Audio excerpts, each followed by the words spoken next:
Perverse.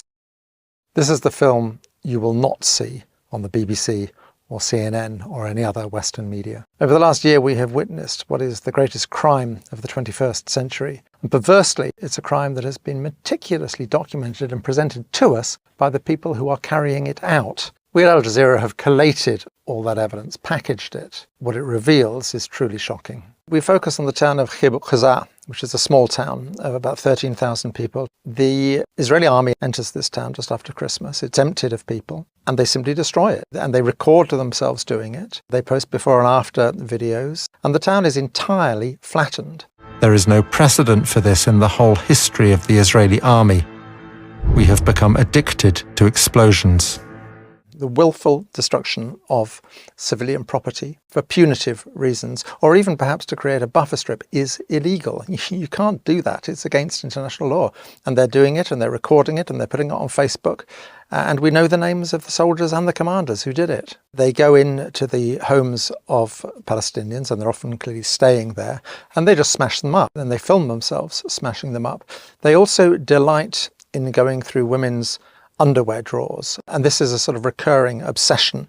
You have to see Israeli soldier videos in the context of the broader output of Israeli society. If you gave me a button to just erase Gaza, every single living being in Gaza would no longer be living tomorrow, I would press it in a second. I would press it right now. Give me that button and press it right now. There you go. And I think most Israelis would. There's an Israeli song called This Was My Home. And what they would do is dress up as caricatures of obviously what they perceive Palestinians to be, being sung mockingly to people who no longer have homes. We're not looking at some sort of obscure subculture within Israeli society. This is mainstream Israeli society.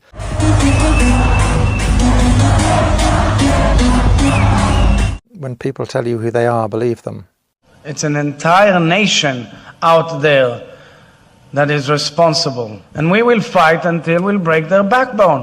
972 magazine carried a story about how the Israelis were using AI, artificial intelligence, for targeting. Essentially, they had a problem. They wanted a rate of strikes in the Gaza Strip, which human computation couldn't keep up with. They needed to use AI to identify these targets. They're using people's phones and their social media, any information at all they can scrape about them, and then they track them through their phones. So who are they talking to on their phone? Who are they simply near as they're carrying their phones around? And they have a little league table. And if you accumulate enough points, you can be killed. The terrifying thing is, how do you kill them? Where do you kill them? And they reached the calculation that it's much easier to kill people when they're at home, which is where the second bit of software kicks in, which is called Where's Daddy? The naming is indicative of a fairly dark sense of humour. They track you. Once Daddy is home, they can kill you. And of course, along with anyone else who is in the house as well. It's astonishing what Israeli soldiers do put on film, but that raises the question of what they don't put on film. You very rarely see them actually fighting. Every now and then you'll see them all firing their guns, but usually pretty clear there's no incoming. On the other hand, what you see a great deal of is them dressing up in women's underwear. Has Israel managed to destroy Hamas? I would point to a really simple, common sense thing. Israeli soldiers have posted thousands of videos online. The IDF, the Israeli army, repeatedly posts videos online. Scour those videos for the bodies of dead fighters, and there's remarkably few. I remember 20 years ago in Afghanistan when the Taliban fell, before the age of social media, and I remember making films about that, footage with piles of corpses. It's extraordinary how few dead Hamas fighters we are seeing. Another extraordinary facet of this conflict is the repeated attacks on hospitals. They have assaulted every single one of the 36 hospitals in the Gaza Strip. We have the films of Mohammed Al-Halu, a remarkable young journalist who really chronicled the whole story of the Nasser hospital. The Israelis are very keen to drive people taking refuge in the hospital out, to force them further south. They send a messenger into the hospital to order the people there to leave, and they use a detainee And they've made it quite clear to him. They know who his mother is, where she is, and that she will be killed if he does not return. So he does return. They send him back because the people still aren't leaving. People aren't leaving because they don't trust the Israelis. One of the few people who does leave is his mother. She follows him out with a small group of other people, and he's killed in front of her eyes, having used him as a messenger, as a human shield, effectively. They simply shoot him. They shoot him 3 times in front of her eyes and kill him. What is extraordinary about so many of the soldiers' videos is the sense of impunity they have. One particular video is the 202nd paratroopers. When they left Gaza, individuals within that unit put together a video. It's like a commemorative video, and it's edited and it's set to music and so on. It's been up on YouTube now for 6 months. It includes 3 men, separate incidents, men who are shot by snipers. They are putting up the killing of people who are clearly unarmed. And for soldiers to post this in their own names shows a sense that they simply don't have to account for their actions at all. Deaths by snipers are very common in the Gaza Strip, and it's not just adult men. There's a particular shot of a child, a young boy, who was shot at the gates of the Nasser hospital. It's then too dangerous to collect the body. If you're a sniper, you know who you're shooting. You've got very good sights and you know perfectly well what you're looking at. Mohammed Al-Helou, he is almost killed numerous times. One of the occasions is he's shot. He's wearing a flak jacket. They've actually managed to hit the thing that says press. One of the dreadful things about working as a journalist and as a human rights worker during this conflict, not only do you not have sort of immunity, as it were, you are positively a target. As Western journalists, we sometimes work in very hairy situations and we face danger and so on. What we don't generally wrestle with is the perpetual fear that they're going to murder our children. And in fact, on a number of occasions, they have murdered the families of Al Jazeera journalists. It's shameful that the international journalistic community has not stood up more, not just for Al Jazeera, but for all those other journalists who have been killed in the Gaza Strip. Well over 10% of all journalists in Gaza have lost their lives since this conflict began. The usual mortality rates expected of infantry soldiers is less than 5%. So we're talking about absolutely shocking levels of loss of life. Detainees are clearly abused when they are first taken prisoner. We've all seen the images of them stripped to their underwear. It's clearly designed to humiliate. We gathered accounts in the Gaza Strip of people being beaten. We have a picture of one man who had a Star of David carved into his back. In a way, for many, this is just a prelude to when they're taken into Israel to these detention centres. In our film, we have one grotesque eyewitness account of a dog being used to rape someone. لفجأة جردوه من ملابسه السفلية. إجا كابتن كان موجود. جاء زي وضع مادة حاجة يعني على مؤخرة الشاب وأطلقوا كان في كلب موجود أطلقوا عليه الكلب كلب هذا يعني كيف أقول لك مش مارس الجنس اغتصب الشاب اغتصبوه في معنى الكلمة. UN report at the end of June identified 53 individuals who have been killed in Israeli detention. There's a report on Israel's Channel 13 broadcasting to the world, advertising the fact, celebrating the fact that these men spend 24 hours in complete darkness with a single hole for a toilet, in handcuffs, chained together with leg cuffs. The whole focus of the report is clearly the Israeli public, and what they're trying to stress is how badly these people are being treated, because clearly the political issue within Israel is whether they're not being treated badly enough. מבצעים עבירה, חשודים בעבירה של אינוס, בעצור כפות. זה לא מעניין אותך? בגדול, עוד פעם, זה מעניין לי את האקוז מה עשו לאיש חמאס הזה. אני כל הזמן זוכר, קודם כל, הדבר היחיד שמבחינתי הוא בעיה פה, זה שזו לא איזושהי מדיניות מוסדרת של המדינה להתעלל בעצירים. כי בגדול, זה גם, קודם כל מגיע להם, וזה אחלה נקמה שאנחנו צריכים לתת להם.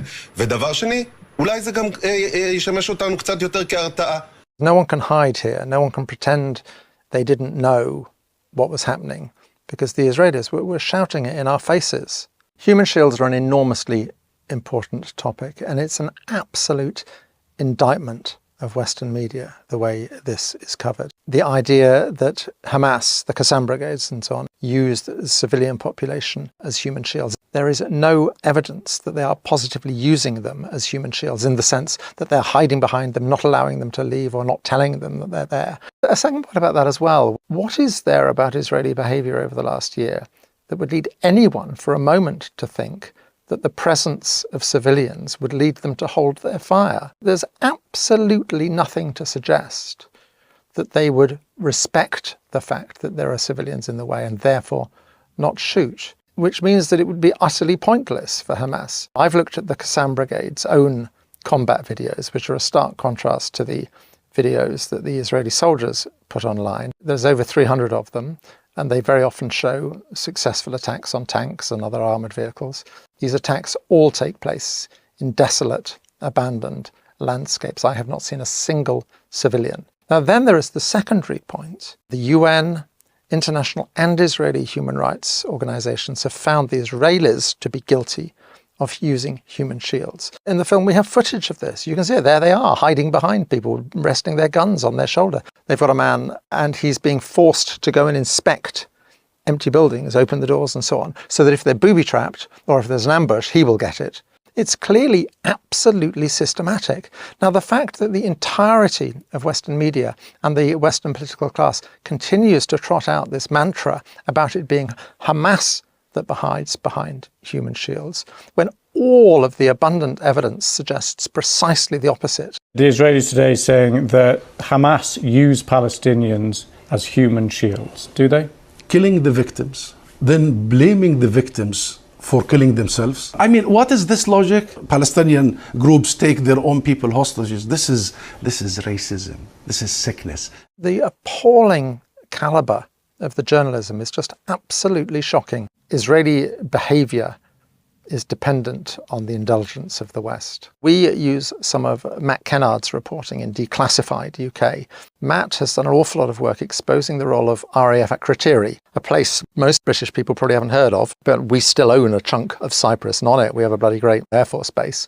And it is clearly playing a vital role in this conflict. Right from the beginning of the conflict, you had huge military transport planes flying to Israel, numerous surveillance flights in the air for 6 hours at a time, sent from RAF Akrotiri in Cyprus over the Gaza Strip. And the suspicion would be that they are providing targeting information to the Israelis. Already by March, they'd accumulated 1,000 hours of surveillance footage over the Gaza Strip. The government is not providing a satisfactory explanation of what all this footage is being used for. Will he also explain what role, legally or otherwise, Britain has played in overflying Gaza with surveillance aircraft and the use of RAF Akrotiri as a staging point for aircraft going to Israel, which many people believe are carrying weapons that are used to bomb Gaza?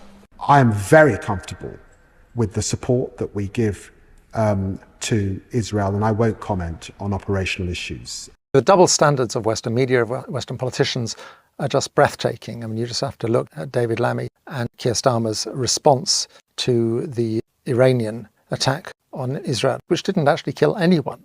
I utterly condemn this attempt by the Iranian regime to harm innocent Israelis. And they were straight to the lectern condemning it in a way that they have not condemned the Israelis, who have killed over 40,000 people. It's quite clear that the lives of one group of people are worth more than the lives of another group of people. If Israel is attacked, the Western media and Western politicians are full of rhetoric about Israel has a right to defend themselves. Israel has a right to defend itself. Israel has a right to defend itself. Israel has a right to self-defense. We stand with Israel and we recognise her right to self-defense. If Israel attacks people, then the whole media narrative is about fears of escalation. In other words, the great danger that the other side might fight back. The double standards are just breathtaking. One way in which we're sort of liberated at Al Jazeera is we don't have to buy into this bogus two-sidesism, this bogus sort of equivalence. There is no equivalence between, on the one hand, an all-powerful occupying power building illegal settlements on Palestinian land, and on the other side, a prostrate, helpless, powerless people. There's no moral, political or military equivalence there. But also, on October the 7th, 2 babies are killed, which is dreadful, it's appalling. At the end of August, when the Gazan Health Ministry published detailed figures, the first 14 pages, 701 names, were taken out with children under the age of one. And that doesn't include 7,000 people for whom there was no documentation. It doesn't include the large numbers of people who are still under the rubble or who have died because of lack of access to health care. It's very, very likely that in the end, the total number of dead and injured in the Gaza Strip will be more than 250,000 people. There is just no comparison between the two. Now, if, as for example the BBC often does, you achieve balance by having two stories in your evening news report. On the one hand, reporting the very real anguish and trauma of a family who still have a son or a daughter in captivity in Gaza, and on the other hand, an airstrike which has killed 40 people, 15 of them, whatever, who are perhaps children. If you are treating that as equivalent, you are buying into a fundamentally racist arithmetic. There was no balance in what was going on. Israeli spokespeople who we did have on were given a lot of free rein to say whatever they wanted with very little pushback. Babies were set on fire. Babies were shot in the head. Whereas any Palestinian guest was asked to condemn Hamas. But I want to ask you specifically about Hamas's actions today. Do you support them? Israel has a right to defend itself.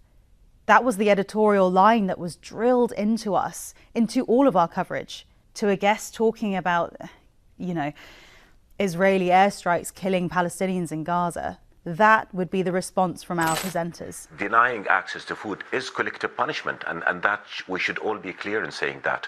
Israel will argue, obviously, that it has a right to defend itself. People were terrified of using the word genocide in coverage. They still are. You will very rarely see it in any BBC coverage. And if an interviewee says the word genocide, this is a genocide happening in front of our eyes.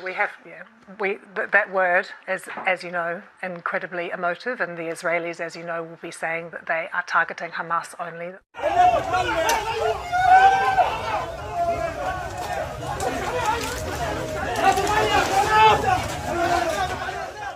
No one can say they didn't know. The Israelis could not have made it clearer to us what they were doing in their rhetoric, social media they were posting, and what their own media was saying, that this was an exercise in ethnic cleansing, quite possibly an exercise in genocide. They were making it abundantly clear to us. And if we are ignorant, we are willfully ignorant. When people tell you who they are, believe them.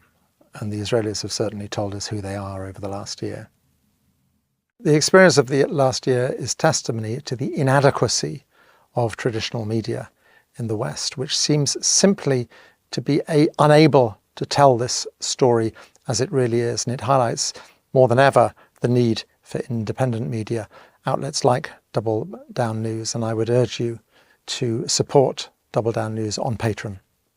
This is the film you will not see on the BBC or CNN or any other Western media. Over the last year, we have witnessed what is the greatest crime of the 21st century. And perversely, it's a crime that has been meticulously documented and presented to us by the people who are carrying it out. We at Al Jazeera have collated all that evidence, packaged it. What it reveals is truly shocking. We focus on the town of Kibbutz Ghaza, which is a small town of about 13,000 people. The Israeli army enters this town just after Christmas. It's emptied of people, and they simply destroy it. And they record themselves doing it. They post before and after videos, and the town is entirely flattened.